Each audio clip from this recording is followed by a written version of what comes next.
Mel Brooks, the undisputed king of comedy, a man who didn't just make people laugh. He redefined what comedy could be. From outrageous spoofs to fearless satire, Brooks built an empire on jokes that Hollywood never saw coming. But here's the thing about comedy.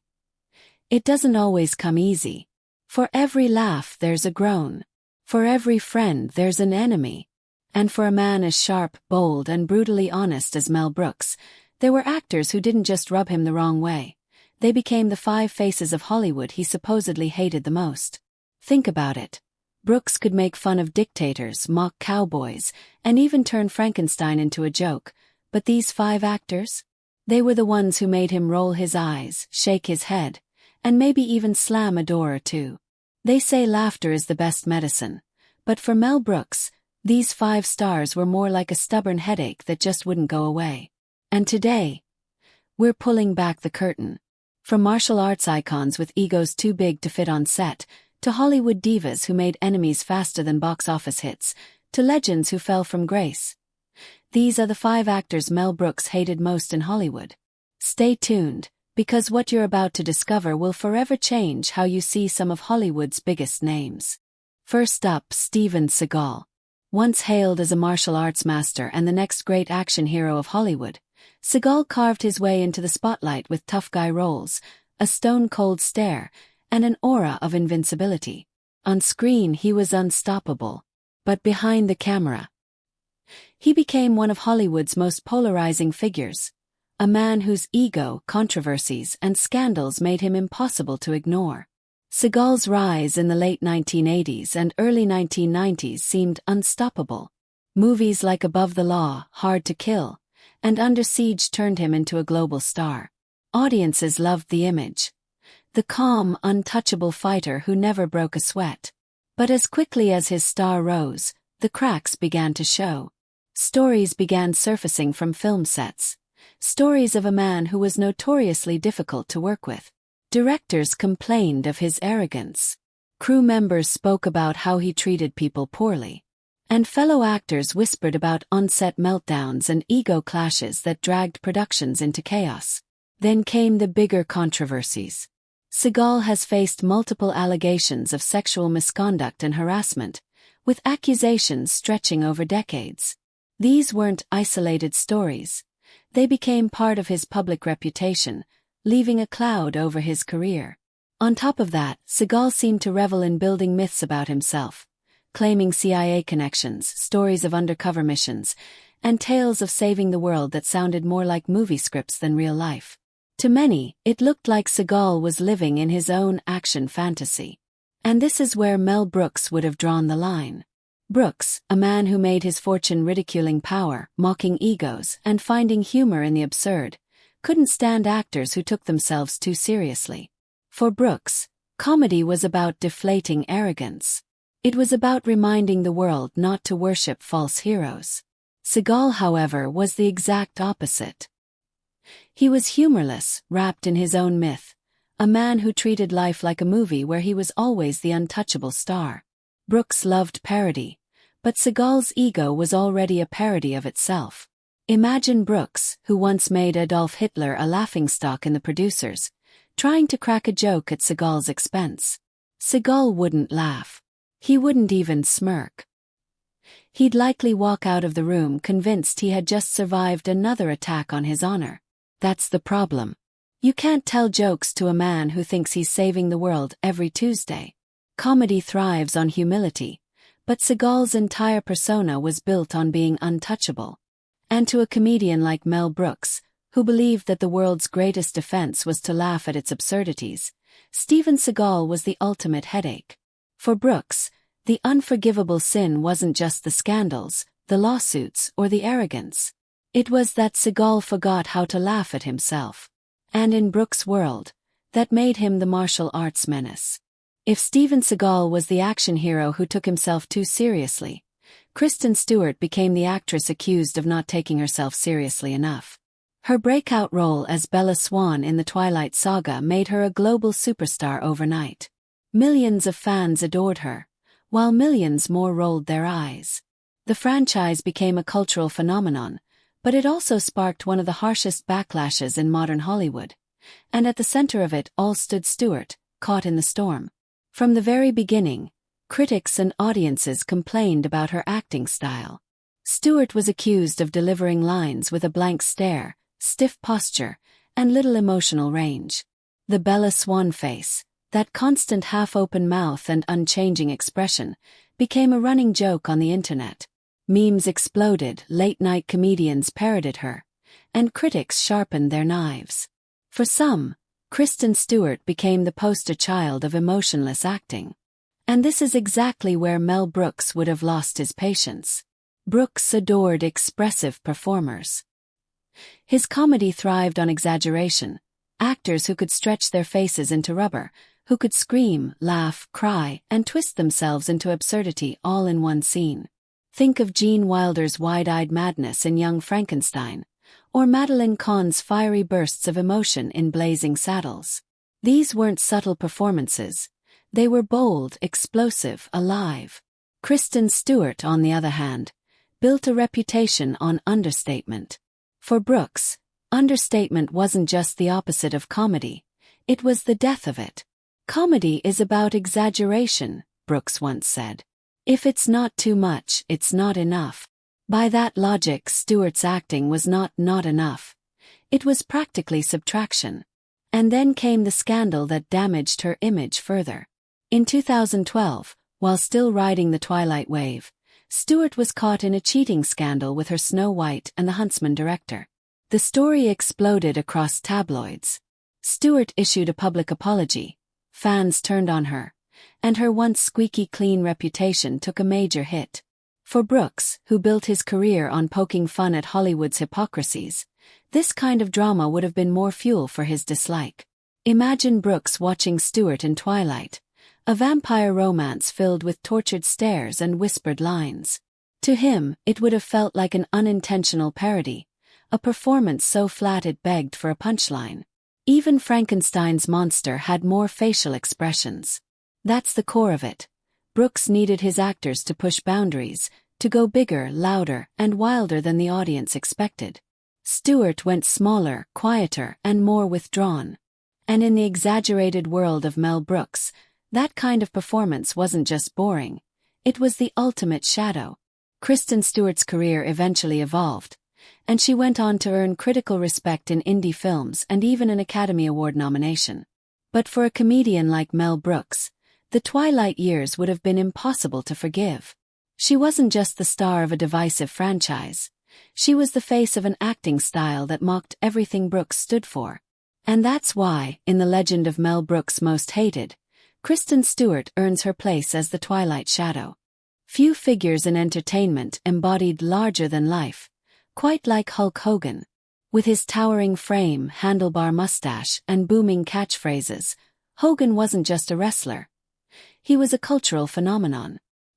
He told kids to say your prayers and eat your vitamins. He headlined WrestleMania after WrestleMania, and he became the face of professional wrestling for an entire generation. But outside the ring, the story was far less heroic. Hogan's legacy became a circus of lawsuits, scandals, and personal dramas that often overshadowed his accomplishments. For Mel Brooks, who built comedy on puncturing egos and exposing hypocrisy, Hogan's carefully crafted image would have been impossible to take seriously. Brooks hated phoniness. And if there was one thing Hogan became known for, it was blurring the line between his cartoonish wrestling persona and his messy real life. The scandals piled up. The biggest blow came when a leaked tape caught Hogan making racist remarks, shocking fans who once saw him as a family-friendly hero. The fallout was devastating. He was erased from WWE history for years. His reputation permanently stained. Around the same time, Hogan became entangled in a sex tape scandal and a lawsuit against the gossip site Gawker. The trial dragged his private life into the public spotlight, exposing details that clashed sharply with the all-American role model image he had built for decades. And then there were the lies. Hogan often exaggerated his career stories, claiming things that didn't quite match reality. Tales of body-slamming Andre the Giant when no one else could, or single-handedly saving the wrestling industry, became staples of his mythology. To Brooks, who despised self-delusion, this would have been unbearable. Comedy thrives on truth and timing. Hogan, unfortunately, struggled with both. As Brooks might have said, comedy is timing. Hogan's timing, however, was disastrous. On stage, in court, and in front of TMZ cameras. His scandals didn't just make headlines. They unraveled the very myth he had worked so hard to build. Imagine if Brooks had written Blazing Saddles about the world of wrestling. The corrupt outlaw, the one everyone boos, the one who takes himself far too seriously. That role would have gone straight to Hulk Hogan. Not because he was the villain fans loved to hate in the ring, but because his real-life behavior turned him into a punchline outside of it. In the end, Hulk Hogan was the ultimate contradiction. On screen, he preached honor, strength, and goodness. Off-screen, his actions painted a much darker picture. And for Mel Brooks, who thrived on cutting through facades, Hogan represented everything wrong with larger-than-life egos that crumble under their own weight. That's why Hulk Hogan wasn't just a wrestling superstar in Brooks' eyes. He was the ringmaster of drama, loud, fake, and ultimately impossible to laugh with. In Hollywood, talent can take you far, but reputation can stop you cold. Few stars illustrate this better than Katherine Heigl. She started her career with promise. Grey's Anatomy turned her into a household name, and her breakout in Judd Apatow's comedy Knocked Up made her one of the most in-demand actresses in Hollywood. For a while, it seemed like Heigl was destined for long-lasting stardom. But instead of riding the wave, she torpedoed it, one controversial remark at a time. The downfall began when Heigl publicly criticized Knocked Up, the very film that catapulted her career. She called it sexist, and complained about how her character was portrayed. Not long after, she shocked fans again by refusing to submit herself for Emmy consideration, claiming the writing on Grey's Anatomy didn't deserve recognition. To the public, it looked ungrateful. To Hollywood insiders, it looked like career suicide. Suddenly, the rising star was branded as difficult and unprofessional. Behind the scenes, whispers grew louder. Directors and producers complained about her behavior. Rumors of diva-like demands and clashes on set followed her from project to project.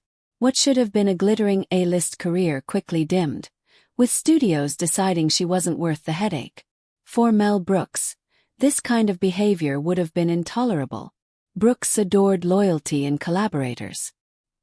His films were chaotic, fun, and overflowing with energy, but at the end of the day, he thrived on mutual respect and trust between cast and crew.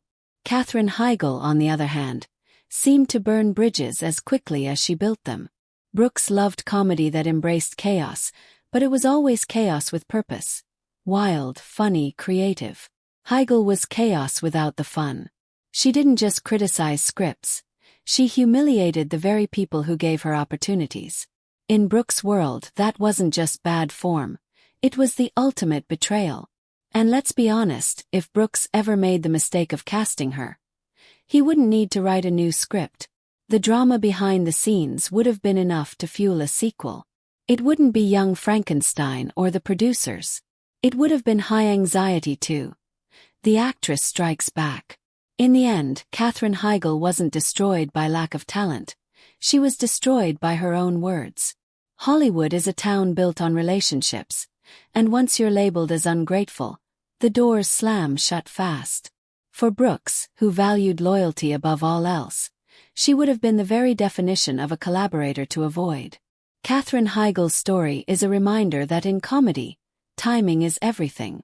And in her case, her timing, both on screen and off, couldn't have been worse. Tyler Perry is one of Hollywood's biggest success stories. From humble beginnings, he built an entertainment empire, writing, directing, and starring in a massive collection of films and shows. His Medea character, the loud, gun-toting grandmother, became a box office juggernaut and made Perry a household name. But while his fans praised him as a self-made mogul, critics accused him of something much darker, recycling racial and gender stereotypes for cheap laughs. For years, Perry has been at the center of debate. Supporters call him a trailblazer who opened doors for black talent in Hollywood. Detractors argue he reinforced negative caricatures instead of tearing them down. His Medea movies, while financially successful, were blasted for leaning on tired tropes about angry black women, broken families, and over-the-top slapstick. Even fellow black filmmakers and cultural critics accused him of profiting from stereotypes that others had fought to eliminate. And then there were the lawsuits and scandals. Perry's productions were sometimes plagued by accusations of mistreatment and unfair work conditions. More recently, harassment allegations tarnished his carefully built empire. The man who rose to power by promising uplifting stories was suddenly being called out for toxic behavior behind the scenes. For Mel Brooks, this would have been unforgivable. Brooks built his comedy empire by mocking stereotypes, but not to reinforce them. His satire was a weapon, using exaggeration to expose how absurd bigotry and prejudice truly were. Think of Blazing Saddles, where he turned racism itself into the butt of the joke. Perry, on the other hand, was accused of turning stereotypes into franchises. To Brooks, that would have looked less like comedy and more like lazy repetition. Brooks once made Hitler into a punchline.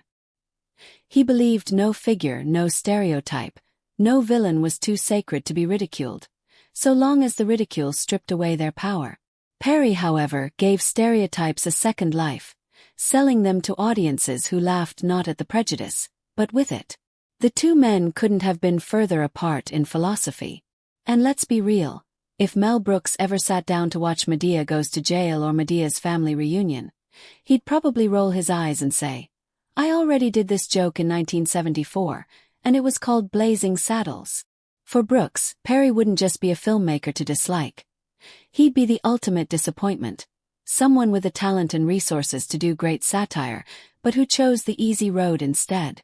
Where Brooks made comedy to challenge, Perry made comedy to cash in. In the end, Tyler Perry stands as the perfect opposite to Mel Brooks. One turned stereotypes into weapons against ignorance. The other turned them into billion-dollar franchises. And that, perhaps more than anything else, is why Perry would have landed on Brooks' list of the most hated actors in Hollywood.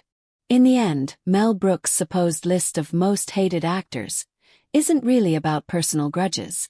It's about what he stood for. Brooks was a champion of originality, of taking risks, of pushing comedy to its limits with fearless exaggeration and razor-sharp timing. And each of these five actors, whether it was Steven Seagal's humorless ego, Kristen Stewart's flat delivery, Hulk Hogan's staged drama, Katherine Heigl's diva reputation, or Tyler Perry's recycled stereotypes, represented the exact opposite of what Brooks built his career on. They weren't just people he disliked. They were reminders of everything he refused to be. Comedy for Brooks was more than jokes. It was rebellion. It was about tearing down walls, mocking the untouchable, and shining a spotlight on the absurd. And sometimes to sharpen that vision you need enemies. So maybe it's fitting that Brooks hated them, because by standing against what they represented, he made it clear what he stood for. Fearless, original, boundary-breaking laughter. And that's the legacy he leaves behind. Final punch. He may have hated them, but thanks to him we can still laugh at what they represent.